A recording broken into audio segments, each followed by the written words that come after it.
When you walk into the mall, there's all these visions of the good life from all these stores. They're basically putting forth, this is the vision of the good life. And what we forget is that entrepreneurs are the ones that are actually putting forth those visions of the good life. We see on average 5,000 ads a day, which is kind of crazy. And the question is, what are those ads saying? They are selling a vision of the good life, right? And they're not just selling that vision of the good life, they're actually speaking into what it means to be human. Let's blame the evil people on Madison Avenue in the ad industry, right? Let's blame them. Source material, right? What's the source? The source is the entrepreneurs, right? The source is the entrepreneurs that are creating these companies. Advertising is a downstream thing that's sending out messages about what it means to be human and what you should buy and the vision of good life that you should buy into. And if you buy this product, then you'll have this vision of the good life, right? It's a downstream thing. So as much as we ought to, as Christians, care about entrepreneurship, about advertising and the messages, absolutely. But I'm saying let's even go upstream a little bit more to entrepreneurship. What are the actual products that we're making? And so entrepreneurs actually, I think, have a responsibility to think about what is the vision of the good life that my product is putting forth? In other words, what am I telling people they're going to get this better life through what we're selling? And when you think about it that way, it's incredibly powerful, and the responsibility of that it can be very weighty for an entrepreneur. Entrepreneurship is disrupting the major institutions, those major institutions being companies as well as political structures and educational. I mean, it's sort of perpetuating all areas of culture, and it's disrupting. And part of its ability to do that is how quickly we can scale things.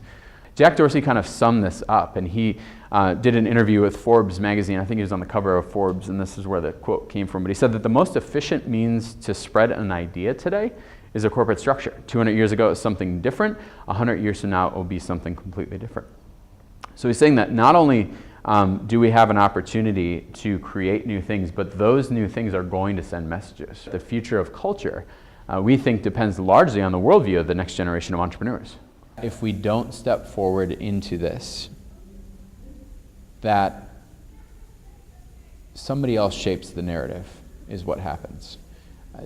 Other people are the ones who are in charge of the cultural narrative, and the cultural narrative is increasingly speaking into more and more things, such as what does it mean to be human? Entrepreneurs see a better future, and then they proceed to create it. This is a theological position that we could all agree with, right? Is that we as Christians see a better future possible. And when we talk about cultural engagement is our opportunity to step into the brokenness of what is and try to help redefine what could be or what ought to be. And entrepreneurship is a vehicle for us to create new things that create new narratives, right? That show people a different way. Starting with our theology, how do we look at brokenness in the culture different, and then deploy entrepreneurial solutions that hopefully maybe push back. And it might not be big, it might just be really small, but there's an opportunity to do it. So there's an opportunity at this moment in history for entrepreneurs to be winsome cultural witnesses, and their ventures can be a modern apologetic. Because people don't necessarily want to hear about your faith, but they want to see it. And because entrepreneurs have control over the motive and the intent and the ultimate product, they, more than a lot of other people, have an opportunity to be that cultural witness, to show, to put their full expression of what their faith means on display. It's vocationally minded, and so it's equipping people vocationally to live out their faith and express it in a winsome way to the culture. And the church's primary function is equipping and sending into all areas of culture in the world.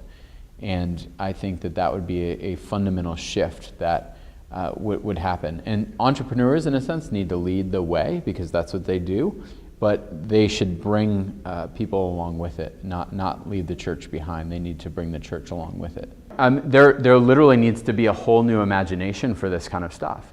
And we need to be able to redefine what it means to be a thoughtful, to have like thoughtful engagement with the culture.